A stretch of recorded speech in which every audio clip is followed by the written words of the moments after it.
Varicose వ్యాధితో బాధపడుతున్నారంట. తక్కువ ఖర్చుతో ట్రీట్మెంట్ కావాలి అనుకుంటే ఎవిస్ హాస్పిటల్ని సంప్రదించండి. అమ్మ నమస్తే. అమ్మా నమస్తే జయలక్ష్మి. అమ్మా, మంచం మీద కూర్చొని ఫుడ్ తీసుకోవటం అంటే ఆహారం తీసుకోవటం, చదువుకోవటం, పడుకోవటంతో పాటు అన్ని కార్యక్రమాలు మంచాల మీదే జరిగిపోతున్నాయి. పిల్లలు అలానే ఉన్నారు, పెద్దవారు అలానే ఉన్నారు. ఇది అసలు ఎంతవరకు కరెక్టు? దీనివల్ల ఏమైనా సమస్యలు రావటానికి అవకాశాలు ఉన్నాయా? నాకు తెలిసి ఒక విషయం చెప్తానమ్మా, మీరు చెప్పే ముందు. బాలింతలే మంచాల మీద కూర్చుంటారని నేను విన్నాను. అది ఎంతవరకు కరెక్ట్? బాలింతలే కాదమ్మా, రోగులు కూడా మంచం మీదే ఉంటారు. ఎవరన్నా లేవలేని పరిస్థితిలో ఉంటే మంచాన పడ్డాడు అంటారు. అవును, మంచాన పడ్డాడంటే ఏమిటి అర్థం? మంచానికి అంకితం. లేస్తాడో లేదో డౌట్ఫుల్. అంతే. చాలా రేర్ కేసుల్లో మంచాన పడ్డవాళ్ళు లేవడం జరుగుతుంది. మరి మంచాన పడ్డాడు అంటే మంచం అంటే ఏమిటి? ఇప్పుడు అర్థమైంది. మీరు అన్నట్టు బాలింతలు లేవకూడదు గనక వాళ్ళ శారీరక స్థితి అట్లాంటిది. లేచారంటే అనేక రకాల సమస్యలు వస్తాయి గనక వాళ్ళకి.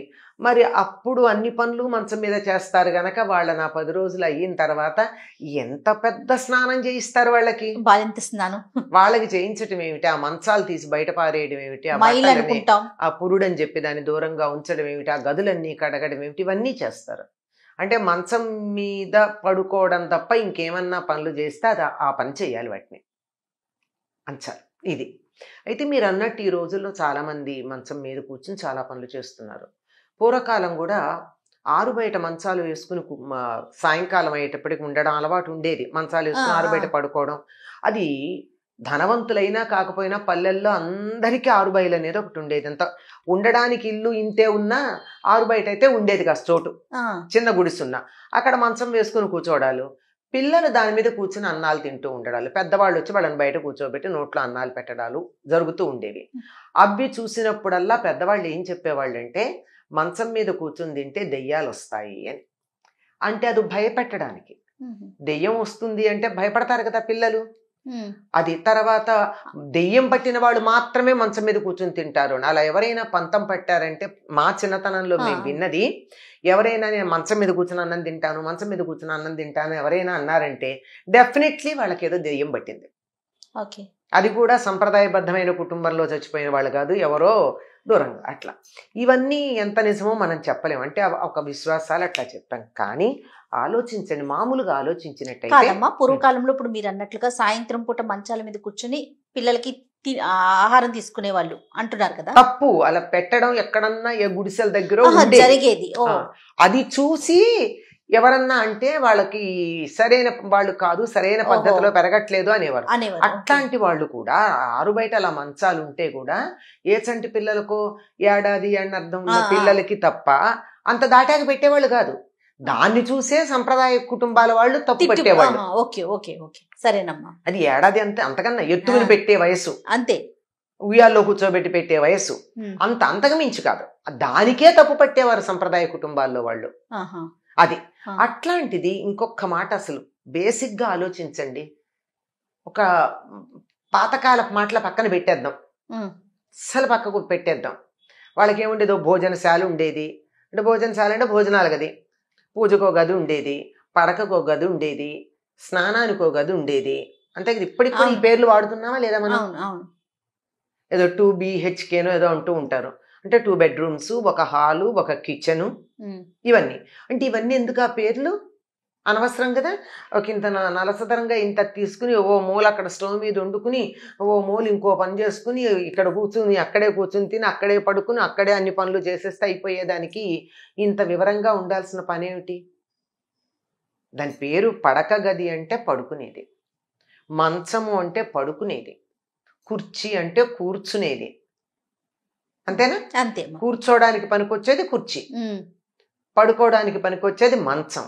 ఎక్కడ పని అక్కడ చేయాలి కానీ ఒక చోట పని ఇంకో చోట చేస్తే ఏం బాగుంటుంది? ఇప్పుడు హాల్లో కూర్చుని మంచం మీద కూర్చొని తిన్నారు, ఇంకో చోట కూడా కూర్చొని తింటే ఏమైపోయా? ప్లీజ్, అంతే కదా. It looks so bad. మాట అనడానికి కూడా రావట్లేదు నాకు. అక్కడ కూర్చొని తింటే మాత్రం ఏమిటిట? అది కూడా వాడు ఒక అడ్వర్టైజ్మెంట్ ఇస్తూ ఉంటాడు కదండి, బ్యూటిఫుల్ బాత్రూమ్ యాక్సెసరీస్ ఇస్తూ బాత్రూమ్ 2 ఈజ్ ఎ రూమ్ అంటాడు. It's a room. కానీ దేనికి సంబంధించింది అక్కడ? ఇలా చెయ్యాలి అని చెప్పడంలో ఉన్న విశేషం ఏమిటి అంటే, మంచం మీద రాత్రి పడుకుంటాను. డెఫినెట్లీ నువ్వు అన్నం తిన్నావో లేదో తర్వాత పడుకోవడం అయితే జరుగుతుంది కదా. పడుకున్నప్పుడు ఏం జరుగుతుందంటే, శరీరంలో నుండి చాలా టాక్సిన్స్ బయటకు వస్తాయి. మ్యాక్సిమం బయటకు వచ్చేటటువంటి కాలం when you sleep. Metabolic activity అత్యధికంగా జరుగుతుంది నిద్రపోయేటప్పుడు. నిద్రపోతే చెమట ఎక్కువ పడుతుంది. మీరు గమనించారా? ఏమిటి అది చెమట పట్టడానికి కారణం ఏమిటి? లోపల బాహ్యమైనటువంటి పనులన్నీ, బయట నుంచి చేసే పనులన్నీ మానేసేటప్పటికీ ఇక్కడ లోపల క్లెన్జింగ్ ప్రాసెస్ జరుగుతుంది, ఓవర్హాలింగ్ జరుగుతుంది. ఈ ఓవర్హాలింగ్ జరిగేటప్పుడు అక్కర్లేని చెత్త అంతా బయటకు వస్తూ ఉంటుంది. అలా బయటకు వచ్చేసినటువంటిదంతా చెమట రూపంలో ఉంటే అక్కడ కూర్చుని భోంచేస్తావా నువ్వు? Is it worth to sit and eat there? బాగుండదు కదా. ఆఖరికి బయట పనులు చేసి వస్తే, ఏదన్నా ఎండలో వెళ్ళొస్తేనో, తోట పని చేస్తేనో, ఇంకో పని చేస్తేనో చెమట పడితే, చెమట పట్టిన బట్టలతో భోజనం చేస్తామా? వట్లన్నా మార్చుకుంటాం, లేకపోతే ఫ్యాన్ కింద కూర్చుని చెమట ఆరిన తర్వాత తింటాం. చెమట కారుతూ తినం కదా. ఇట్లా కారుతూ ఉంటే, ఇక్కడి నుంచి కారుతున్న చెమట అన్నంలో పడుతూ ఉంటే ఎవరు తినరు కదా, ఇష్టపడరు కదా. లేకపోతే పూర్వకాలం పక్కన ఒకళ్ళు కూర్చుని విసిన కర్రలతో విసురుతూ ఉండేవారు. ఈ రకంగా ఇటువంటి మాలిన్యాలు ఉన్నటువంటి ప్రదేశంలో కూర్చొని తినడం అన్నది సరైనటువంటి పద్ధతి కాదు. అది పోని, అది కూడా కంటికి కనపడదు, దాన్ని కూడా పక్కన పెడదాం. ఎన్ని లేయర్స్లో ఆలోచించాలో చూడమ్మా. అన్నం తింటున్నావు, ఎంత జాగ్రత్తగా తిన్నా ఒక్క మెతుకు పడదా? అవును, ఖచ్చితంగా పడుతుంది. లేదు, పడింది. పడ్డాకి ఈ మెతుకు ఇట్లా తీస్తాం కదా. తీసిన దాని తాలూకు ఇంతో అంత అక్కడ అతుకుని ఉంటుందా, ఉండదా? అందుకే కదా నీళ్లు పోసి శుభ్రం చేస్తాం. మన కంటికి కనపడకపోయినా ఈగ వచ్చి అక్కడ వాళ్తోందంటే ఈగ తను తినగలుగుతోంది కదా. అక్కడ ఉండిపోయినటువంటి small particle of the food, దాన్ని అక్కడ ఉంచేస్తే బ్యాక్టీరియా ఫామ్ అవుతుంది. ఏమవుతుంది? అది మంచిదా? కాదు కదా. అవును. అందువల్ల ఎక్కడ కూర్చుని చేయాల్సిన పని అక్కడ చేయాలి. ఉదాహరణకి ఈ రోజుల్లో మీకంతా, ఒకప్పుడు తప్పు పట్టేవాళ్ళు కానీ ఇప్పుడు అందరూ చాలా స్టైలిష్గా దాన్నే ఫాలో అవుతున్నారు. యోగా మ్యాట్ అని చెప్పి ఒకటి తీసుకుని భుజాన్ని తీసుకుని పెడతారు. ఎక్కడికి వెడితే అక్కడ నా యోగా మ్యాట్ నేనే కూర్చుంటాను. పూర్వకాలం ఒక పీఠాధిపతులు లాంటి వాళ్ళే, వాళ్ళు ఎక్కడికన్నా పెడితే వాళ్ళ ఆసనం వాళ్ళు వేసి కూర్చునేవారు. ఇప్పుడు ప్రతి వాళ్ళు ఆ స్థాయికి చేరిపోయారు. ఏమిటంటే దీని మీద చేస్తే దీని మీదే గుర్తుంటుందని.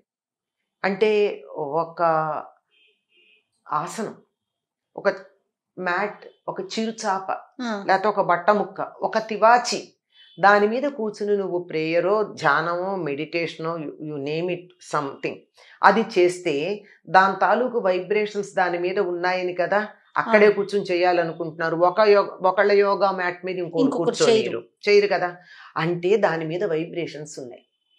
అవునా? అవును. మరి నువ్వు పడుకునేటప్పుడు ఉండే వైబ్రేషన్స్ నువ్వు కూర్చుని తింటుంటే నిద్దట్లో తిన్నట్టు అవుతుందా, మేలుకుని తిన్నట్టు అవుతుందా? అవునమ్మా, ఆ వైబ్రేషన్స్ ఉంటాయి కదా. ఒక పావు గంట అరగంట చేసే యోగా చేసినప్పుడే దాని వైబ్రేషన్స్ దానికి అంటుకుంటే రాత్రి 7-8 గంటలు పడుకుంటున్నావు. ఆ నిద్ర, మత్తు, బద్ధకం, ఎట్సెట్రా ఎట్సెట్రా ఇంకా చాలా ఉంటాయి. వీటన్నిటి ఎఫెక్ట్ దాని మీద ఉందా లేదా?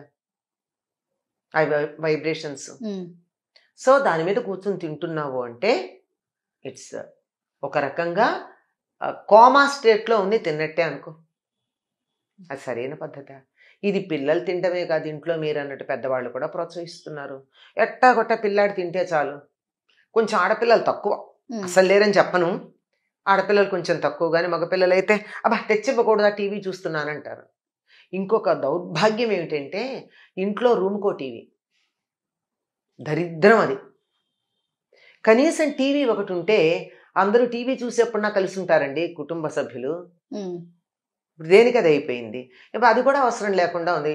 ఎవరి ల్యాప్టాప్స్ వాళ్ళకున్నాయి, ఎవరి ఐపాడ్స్ వాళ్ళకున్నాయి, లేదంటే ఎవరి ఫోన్స్ వాళ్ళకున్నాయి, వాటిల్లో చూసుకుంటున్నారు. అవి చూసుకుంటుంటూ తినడం ఏమిటి?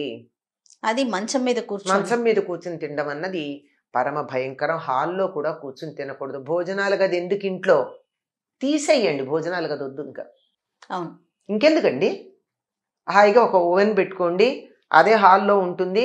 స్విగ్గీనో ఇంకోటో ఊబర్ ఈట్సో ఉంటాయి కదా, ఆర్డర్ చేసుకోండి, వేడిగానే తెస్తాడు వాడు, తినచ్చు. లేదంటే ఓవెన్లో డ్రాయింగ్ రూమ్లో ఓవెన్ పెట్టుకోండి, హీట్ చేసుకోండి, తినండి boss. No kitchen, no establishment, nothing. ఇంత ఈ కల్చర్కి వచ్చామా మనం? ఇంకా మళ్ళీ we talk of so many things. అది ఇట్లాంటి వాళ్ళు కూడా మాట్లాడతారు. అది విషయం ఏమిటంటే వీళ్ళే ఎక్కువ మాట్లాడుతూ ఉంటారు. ఈ పిల్లలని ప్రోత్సహించేటటువంటి పిల్లలు అలా ఉండడంతో పాటుగా తల్లులు ప్రోత్సహించటం, తండ్రులు ప్రోత్సహించటం కూడా ఉంది. ఎట్లాగొట్లా 4 ముద్దలు తింటే చాలు, వాడి నోట్లోకి లేకపోతే అమ్మాయి నోట్లోకి 4 ముద్దలు ఎడితే చాలు, లేకపోతే సన్నగా ఉండిపోతున్నారు అని. దానివల్ల ఏమవుతుంది? ఒబేసిటీ వస్తుంది, శరీరం పెరుగుతోంది, కానీ దీనికి వెళ్ళట్లేదు శక్తి. మనం తినే ఆహారం మనసుకు కూడా బలం ఇవ్వాలి కదా. మనసుకు బలం ఇవ్వకపోవడానికి కారణం ఏమిటంటే ఆహారం మీద దృష్టి లేకుండా తినడం. తినే దాని మీద దృష్టి పెట్టినప్పుడు మనసుకు బలం వస్తుంది. తినే దాని మీద దృష్టి పెట్టకుండా తింటే శరీరానికి మాత్రమే బలం వచ్చి లావెక్కుతూ ఉంటారు. అంచేత లావెక్కాడు, బాగా పుష్టిగా ఉన్నాడు, కానీ తెలివితేటలు లేవండి, చురుకు లేదండి, లెమ్మంటే లేవడండి, కదలమంటే కదలడండి, ఎక్కడ ఉన్నవాడు అక్కడే ఉంటాడండి, రాను రాను లడ్డు అయిపోతాడు. ఎలా మానిపించాలమ్మా మరి? ఎలా అంటే మంచం దగ్గర తినటం అనే అలవాటుని ఎలా అవాయిడ్ చేయాలి? ఇవన్నీ ఇంత చర్చ చేస్తే వినరు గనక పూర్వం దెయ్యాలు పడతాయనో మాట అనేవారు. ఇప్పుడు మన దెయ్యాలని కాదు కానీ బ్యాక్టీరియా వస్తుంది, ఇన్ఫెక్షన్స్ వస్తాయి, నువ్వు తింటున్నది వంట పట్టదు, నువ్వు మంచం మీద కూర్చుని తింటే లావెక్కుతావు తప్ప బుర్ర పెరగదు, ఇటువంటి మాటలు చెప్తే వినేవాళ్ళు ఉంటే చెప్పాలి. వింటారా? వినే స్థితిలో పిల్లలు ఉన్నారా? అసలు పిల్లలు వినేటట్టుగా చెప్పగలిగిన స్థాయిలో తల్లులు ఉన్నారా? ముందర వీళ్ళ వీక్నెస్ ఎక్కువ కదా, వీళ్ళు బలంగా ఉంటే వాళ్ళని అదిలించగలరు, కానీ వీళ్ళు బలంగా లేరే, వీళ్ళే బలంగా లేరు, వీళ్ళే వీక్గా ఉన్నారు. వీళ్ళే హాల్లో సోఫాలో కూర్చుని ఇలా తింటూ సీరియల్స్ చూసే తల్లికి what right she has to talk to his son about this? ఇంట్లో ఒక్కటి చెప్పాలమ్మా, ఎట్టి పరిస్థితుల్లో కుటుంబం ఐక్యంగా ఉండాలి అంటే కుటుంబ సభ్యులందరూ ఒక్క చోట కూర్చుని ఒక్కసారి భోజనం చేయడం అనేటటువంటి సంస్కృతి ఉండాలి. ఎవరికి వాళ్ళు విడివిడిగా తినడం, ఎవరి తిండి వాళ్ళు తినడం. ఒకళ్ళు పిజ్జా తెప్పించుకుంటారు, ఒకళ్ళు నూడిల్స్ ఇంట్లో చేసుకుంటారు, ఇంకొకళ్ళు సబ్వే నుంచి తెప్పించుకుంటారు, ఎవరిష్టం వాళ్ళు తింటూ ఉంటే అదో కుటుంబమా? కాదు కదా. భోజనం దగ్గరే సంస్కారం బయటపడేది, మానవ సంబంధాలు పెరిగేవి, మనిషితో మనిషికి ఆప్యాయతలు, అభిమానాలు, ఇష్టాలు, ఒకళ్ళ పట్ల ఒకళ్ళకి ప్రేమ కలిగేది భోజన సందర్భంలో. అందువల్ల ప్రధానంగా పెద్దవాళ్ళు ఎట్టి పరిస్థితుల్లో ఎవరి మాట ఆ ఇంట్లో చలామణి అవుతుందో, కొంతమంది ఇంట్లో అమ్మగారిది అవుతుంది, కొంతమంది ఇంట్లో అయ్యగారిది అవుతుంది, చెప్పలేం. ఎవరి మాట చలామణి అవుతుందో వాళ్ళు ఇనిషియేటివ్ తీసుకుని కుటుంబ సభ్యులందరూ ఒకే చోట కూర్చుని ఒక్కసారిగా భోజనం చేయడం అన్నది అలవాటు గనక చేసుకున్నట్టయితే అసలు కుటుంబ వ్యవస్థ బాగుపడిపోతుంది. చాలా తప్పమ్మా భోజనం మంచం మీద కూర్చుని చేయడం. అది ఎప్పుడు ఎవరికి చేస్తారు? రోగిష్ఠులు తింటారు మంచం మీద కూర్చుని. రోగిష్ఠులు కూడా ఏం చేస్తారు? ఆ పెద్ద పెద్ద హాస్పిటల్స్లో కూడా మరీ లేవలేకపోతే తప్ప కొంచెం లేవగలిగితే బెడ్ మించి లేపి కుర్చీలో కూర్చోబెట్టి భోజనం పెడతారు. అట్లాంటిది మన ఇంట్లో మనం మంచం మీద కూర్చొని తిండమా? ఎక్కడికి వెడుతున్నాం మనం? ఎంత భయంకరం అంటే నన్ను నేను ఇన్వాలిడ్గా చేసుకున్నట్టు మంచం మీద కూర్చొని తింటే. అందువల్ల ఆలోచించాల్సి. ఇప్పుడు నేను చెప్పిన విషయాలు చాలా సూపర్ఫిషియల్గా, చాలా కొద్ది విషయాలే మాట్లాడాను ఈ అంశం గురించి, తెలుసా? కానీ దీంట్లో ఇంకా చాలా లోతైన విషయాలు ఉన్నాయి, చాలా ఆలోచించాల్సిన విషయాలు ఉన్నాయి. అమ్మ ఇక్కడ ఇంకొక విషయం ఉంటుంది. ఇప్పుడు అందరికీ డబుల్ బెడ్రూమ్ ఫ్లాట్స్ ఉండకపోవచ్చు, సపరేట్ గా వంటశాల కానీ లేకపోతే కూర్చొని తినడానికి ఒక అవకాశం లేకపోయి ఉండొచ్చు, కానీ మంచం పక్కన ప్లేస్ అయితే ఉంటుంది కదా, కింద కూర్చోడానికి. అది కింద కూర్చుని తినండి, లేదా కింద కూర్చోలేకపోతే కుర్చీలో కూర్చుని తినండి. అసలు కుర్చీలో ఎందుకమ్మా? అసలు ఈ తినే వాళ్ళందరూ పిల్లలే కదా మాక్సిమం. ఈ పిల్లలు కింద కూర్చోలేరా? ఇప్పటికే మోకాళ్ళ నొప్పులు వచ్చాయా? ఇప్పటికే నడుము పట్టేసిందా? అసలు కింద కూర్చుని తినడం అలవాటు ఉన్న వాళ్ళకి ఏం జరుగుతుందంటే మోకాళ్ళ నొప్పులు రావు, కింద కూర్చుని తింటే నడుము నొప్పి రాదు, తిన్నది అరుగుతుంది వెంటనే, ప్రతి ముద్దకి ఇలా వంగుతారు కదా, పొట్ట మడత పడుతుంది, ఆకలి ఎంతో తెలుస్తుంది, పై పొట్ట రాదు. ఇప్పుడు పిల్లలకి చూడండి, బొడ్డు కింద వచ్చేదానికన్నా బొడ్డుకి పైన ఉండి ఇక్కడి నుంచి ఇక్కడ దాకా వచ్చే పొట్ట ఎక్కువ ఉంటుంది. ఎందుకు వస్తుందంటే వంగడం అలవాట్లేక. ఎవరైతే ఇలా వంగి భోజనం చేస్తారో, ముద్ద ముద్దకి ఇలా తల ఉంచుతారో, పొట్ట ఉంచుతారో, వాళ్ళకి పాట పెరగదు. మరి ఇన్ని అంశాలు ఉన్నాయి. వీటిల్లో ఆ బిడ్డకి, అమ్మాయో అబ్బాయో, ఏది పడుతుందంటే ఆ ఒక్క పాయింట్ చెప్పి వాళ్ళని మంచం మీద కూర్చొని తినడం మాన్పించవచ్చు. చురుకుతనం చెప్పొచ్చు, పొట్ట రాకుండా ఉంటుందని చెప్పొచ్చు, మోకాళ్ళ నొప్పులు అని చెప్పొచ్చు, సన్నబడతావని ఇన్ని అంశాలు ఉన్నాయి. ఇన్ని అంశాల్లో వాళ్ళకి నచ్చేది ఒక్క అంశం చెప్పైనా వాళ్ళ చేత ఆ పని మాన్పించవచ్చు. లేదా కొంచెం క్లీన్గా ఉండే అలవాటు ఉన్న వాళ్ళకైతే బ్యాక్టీరియాను, వైరస్లు వస్తాయని ఇలాంటివి. తప్పకుండా అమ్మా. నమస్తే. నమస్తే.